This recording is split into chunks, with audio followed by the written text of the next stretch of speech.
అందరికీ good morning. ఇంకా పొద్దునే లేచి పనులైతే మొదలు పెట్టాలండి. పిల్లలు స్కూల్కి వెళ్ళాలి. ఇంకా లేపాలి, ఇంకా లేగవలేదు. ఈ లోపల నేను కొంచెం అన్నం కడిగి పెట్టేసి ఇంకా కూరగాయలు ఉన్నాయి, ఎక్కువ స్కోర్ చేయాలి. ఇంక ఈ లోపల పిల్లల్ని లేపేస్తాను, వాళ్ళు బ్రష్ చేసి రెడీ అవుతారు. పడుకున్నారు, ఇంకా లేగవలేదు. టైం అయితే 8 అవుతుంది. వీళ్ళు 8:40 కల్లా వెళ్ళిపోవాలి. వాళ్ళైతే లెగుస్తున్నారు, పడుకుంటున్నారు. ఇంకా కాసేపు లేపుతాను. ఈ లోపల స్వీట్ కార్న్ ఉంది కదా, దీంతో సూప్ అయితే చేస్తాను. ఈ లోపల అన్నం పెట్టేశాక ఈ కావాల్సినవన్నీ కట్ చేసేసుకుంటాను. ఇంక ఈ లోపల అన్నం అయితే అయిపోయింది. స్వీట్ కార్న్ సూప్కి ముందుగా స్వీట్ కార్న్ని అలాగే క్యారెట్ బీన్స్ని చిన్న ముక్కలుగా కోసుకొని ఇలా కొంచెం వేపుకోవాలండి.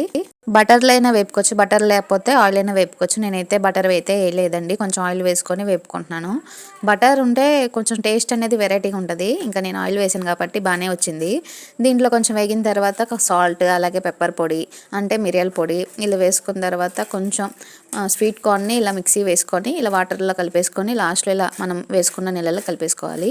తర్వాత కొంచెం దగ్గర రావడానికి సూపుగా కార్న్ఫ్లవర్ ఉంటుంది కదా, అది కొంచెం కలిపేసుకొని అది వేసేసుకున్న తర్వాత దగ్గర వచ్చిద్దండి.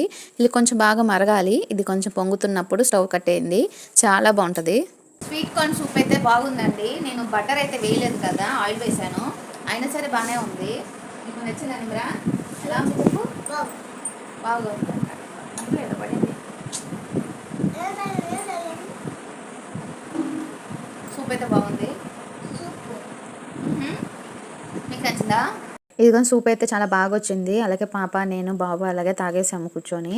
వేడి మీద అయితే చాలా బాగుందండి. వేడి తగ్గాకైతే మళ్ళీ కొంచెం టేస్ట్ అనేది డిఫరెంట్గా ఉంది. ఇంక తాగిన తర్వాత పాప బాబు అయితే వెళ్ళిపోయారు.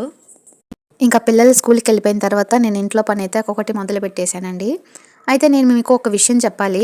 ఏంటంటే చెప్పకూడదు అని చెప్పి అనుకున్నా కానీ మరి నా గురించి మాట్లాడుకున్న వాళ్ళు కూడా నా వీడియోలు చూస్తున్నారని ఈ మధ్యనే తెలిసింది కాబట్టి నేను చెప్పాలనుకుంటున్నాను. ఏంటంటే నేను మొన్న ఒక ఫంక్షన్కి వెళ్ళాను. ఫంక్షన్కి వెళ్ళినప్పుడు ఎలా ఉంటారు, అందరూ చాలా మంచిగా మాట్లాడతారు.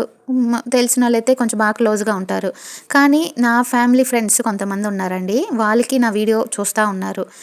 పాపం వాళ్ళకి తెలీదు నేను వెనకాల ఉన్నానని. నా గురించి అయితే ఎంత చక్కగా మాట్లాడారంటే, చూస్తున్నాంలే ఆ వీడియోలు, ఇంత బిర్యానీ చేసుకొని తింటుంది, మేకప్లు బాగానే వేసుకుంటుంది, ఒక్కటే ఉంది కదా బాగా తిని లావ్ అయిపోతుంది అని చెప్పి ఎంత దారుణంగా మాట్లాడారంటే అసలు అనవసరంగా వెళ్ళాను నేను అక్కడికి అనిపించింది నాకు. ఆ మాటలు వినగానే ఎంత బాధ వేసిందంటండి, కళ్ళల్లో నుంచి నీళ్ళైతే అలా వచ్చేసినాయి నాకు. నేనైతే అసలు ఎప్పుడు అనుకోలేదండి నా వీడియోల గురించి ఇలా చెప్పుకుంటున్నారా అని చెప్పి. కానీ కొంచెం బాధేసింది. బయట వాళ్ళైతే నేను అనుకోను, కానీ కొంచెం ఫ్రెండ్ లాగా ఉంటారు వాళ్ళు, కొంచెం ఫ్యామిలీ ఫ్రెండ్స్ కూడా. అందుకని వాళ్ళ మాట అనేసరికి నాకు అసలు ఏదోలాగా అనిపించింది. సర్లే అని చెప్పి వదిలేసుకున్నా. కానీ వాళ్ళు నా పెళ్ళప్పుడు కూడా నన్ను చూస్తూనే ఉన్నారు. నేను అక్కడ ఉన్నప్పుడు కూడా వాళ్ళ దగ్గరగానే ఉన్నారు. నేను పెళ్ళికి లావుగానే ఉన్నా, పెళ్ళి తర్వాత లావుగానే ఉన్నా. ఇప్పుడైతే పిల్లలు పుట్టారు కాబట్టి 2 పెద్ద ఆపరేషన్ అయిపోయినాయి. పెద్ద ఆపరేషన్ అయిపోతే ఎవరికైనా ఒళ్ళు వచ్చిద్దండి. ఆ మాత్రాన ఒళ్ళు వచ్చేసింది, లావు అయిపోయింది, తినేసిద్ది. అయినా ఈ మాటలన్నీ ఎందుకండి? నేను లావుగుంటే ఏంటి, సన్నగుంటే ఏంటి, నాకు ముద్ద పెట్టేది మా వారు, కష్టపడి తెచ్చేది మా వారు. నేనేమి వాళ్ళ సొమ్ములేం తెచ్చుకోవట్లేదు, లేకపోతే వాళ్ళ ఇంట్లో నుంచి తెచ్చుకుని మా కుటుంబాన్ని మేము పోషించుకోవట్లేదు. మా వారు కష్టపడి మా కోసం తెచ్చిన దాంట్లోనే నేను చేసి చూపిస్తున్నాను. అందరూ అని చెప్పి అనట్లా, అందరిలో కొంతమందిలో ఒకరు అంతే, అంతకుమించి ఎవరు లేరండి. ఈ ఒక్కరు మాటల వల్ల నేనేమి కృంగిపోలేదు, ఇంకా ఆపాలని చెప్పి అనుకోవట్లేదు. ఇంకా ముందుకెళ్తాను. ఇంకా నేనే ఎలా ఉన్నాను అనుకుంటే నాకన్నా ఇలాంటి మాటలు దాటుకొని ముందుకెళ్ళిన వాళ్ళు ఎంతమంది ఉన్నారు. నాకింకా మా వారు సపోర్ట్ కానీ, మా పుట్టింటి వైపు, మా అత్తగారింటి వైపు కానీ నాకు చాలా సపోర్ట్ ఉన్నారండి. ఇంకా నేనెందుకు, వీళ్ళందరూ నాకు సపోర్ట్ చేసినప్పుడు వాళ్ళొక్కరి గురించి నేను బాధపడాలా అని చెప్పి ఇంకా అలాంటి వాళ్ళ గురించి పట్టించుకోకూడదని చెప్పి అనుకుంటున్నానండి. ఎందుకంటే వాళ్ళ మాటలు వింటే మనం ముందుకైతే వెళ్ళలేం. ఎందుకంటే చాలామంది యూట్యూబ్ ఛానల్ ఓపెన్ చేసి ఇలాంటి వాళ్ళ వల్ల ముందుకెళ్ళకుండా చాలామంది ఉండిపోయారు. నేనేం చెప్తున్నానంటే, ఇప్పుడు నాకు సపోర్ట్ చేసినా చేయకపోయినా పర్లేదు, కానీ కొంతమంది వాళ్ళ అంటే పరిస్థితులు బాగోక ముందడుగు వేసి ఏదో ఒకటి దీని ద్వారా మనకి అమౌంట్ వచ్చింది కదా అని అనుకున్న వాళ్ళు కొంతమంది ఉంటారు. కొంతమంది ఏమో ఇంట్లోనే కదా అని చెప్పి చేసేవాళ్ళు కూడా ఉంటారు. ఏదైనా మనకు ఒక ₹1 వస్తుంది కదా అని చెప్పి ఇది కూడా ఒక రకంగా జాబే అండి. కాకపోతే కొంతమంది బయటికెళ్ళి చేస్తారు, మేము ఇంట్లో వంటలు చేసేది చూపిస్తాం. కానీ ఇది గేమ్ లాగైతే కాదండి. ఈ యూట్యూబ్ ఛానల్ తీసే వాళ్ళని కానీ అలాగే ఇప్పుడే స్టార్ట్ అయిన వాళ్ళని కానీ మీరైతే ఖచ్చితంగా సపోర్ట్ చేయండి. ఇలా అయితే అన్నది ఎవరినైనా సరే. ఇంకా నేనైతే ఇలా ఇంట్లో పని అంతా చేసేసుకొని ఫ్రెష్ అయిపోయి చారు చేస్తున్నానండి, చింతపండు చారు. ఇదిగోండి కొంచెం జీలకర్ర, మెంతులేనివి కాదు, మిరియాలు ఒకటి, వెల్లుల్లిపాయలు ఇవి ఏదో ఆలోచనలో ఉండిపోయి దీని పేరు కూడా మర్చిపోయాను. జీలకర్ర, మిరియాలు, వెల్లుల్లిపాయలు ఇది వేసి దంచుతున్నానండి.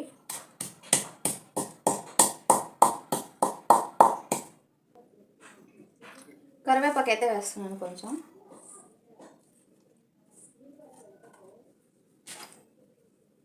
చింతపండు అయితే నానబెట్టేసుకుందాం. దీని అయితే ఇప్పుడు జ్యూస్లా చేసేసుకుందాం. ఇలా తీసుకెళ్తాం.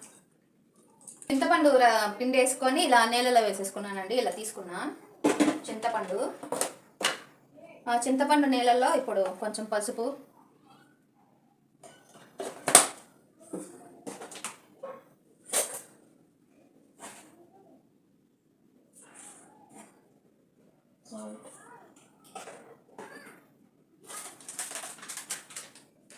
కారం,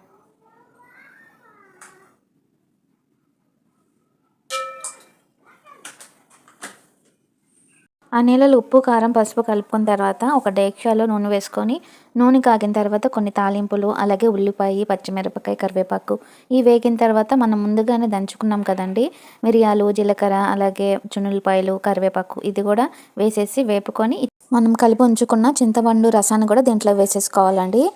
ఇంక ఇది కాసేపు మరగపెట్టుకుంటే చారు అయితే అయిపోయిద్దండి. ఇంక ఈ చారు అయిపోయే లోపల మా వారైతే వచ్చేసారు. ఇంకా మధ్యాహ్నంకి అయితే మేము పొద్దున్న పాపకైతే బీరకాయ టమాటా చేశాను, అది కొంచెం ఉంది. అలాగే చారు, పెరుగు, ఇంకొన్ని అప్పడాలు వేపుకొని ఇంకా మిరపకాయ పచ్చడి ఉందండి, అది కూడా వేసుకొని ఫస్ట్ ముద్ద ఏదైనా సరే పచ్చడితోనే తింటాం కాబట్టి ఇదైతే చాలా బాగా వచ్చింది పచ్చడి. అలాగే దీంట్లో కొంచెం అప్పడాలు నంచుకొని ఇది తిన్నాక కొంచెం చారు వేసుకొని చారు తిన్నాక నాకైతే పెరుగులో అయితే అప్పడం నంచుకోవాలంటే చాలా బాగుంటుందండి. మీరు కూడా ఒకసారి ఇలా ట్రై చేయండి. పెరుగులో అప్పడం నంచుకోండి, చాలా బాగుంటుంది.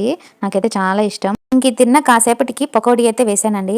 అలాగే ఈ క్లారీఫ్లవర్ని ఉడకబెట్టిన తర్వాత దీంట్లో కొంచెం ఉప్పు, అలాగే కారం, పసుపు, కొంచెం పెరుగు, అలాగే దీనికి నేను కస్తూరి మేతి కూడా వేసానండి. అలాగే కొంచెం జీలకర్ర, ధనియాల పొడి ఇవన్నీ వేసేసుకొని కొంచెం మైదా, కార్న్ఫ్లవర్ వేసుకొని కొంచెం కలపండి. ఇది కలుపుకోవాలండి బాగా. కొంచెం ఇది కలిపిన తర్వాత దీన్ని 2 నిమిషాలు పక్కన పెట్టేసి మనం నూనె వేడెక్కిన తర్వాత వీటిని నూనెలో అయితే ఇలా వేసేసుకోవాలి. ఫస్ట్ స్టార్టింగ్ హైలో పెట్టండి, తర్వాత కొంచెం సిమ్లో పెట్టి వేపుకోండి. ఇదైతే చాలా బాగుందండి. మీరు కూడా ఒకసారి ఖచ్చితంగా ట్రై చేయండి. నాకైతే 2 వాయిల్గా వచ్చింది. ఫస్ట్ సారి వేసాను, అలాగే తర్వాత కూడా ఇంకొంచెం వేసి వేపుకున్నానండి. ఇదిగోండి చూసారు కదా, ఇలా వేపుకోవాలి. ఇదైతే చాలా బాగుంది. ఖచ్చితంగా చేయండి, చాలా సింపుల్. అలాగే మీకు ఈ వీడియో నచ్చితే లైక్ చేసి, షేర్ చేసి, సబ్స్క్రైబ్ చేయండి.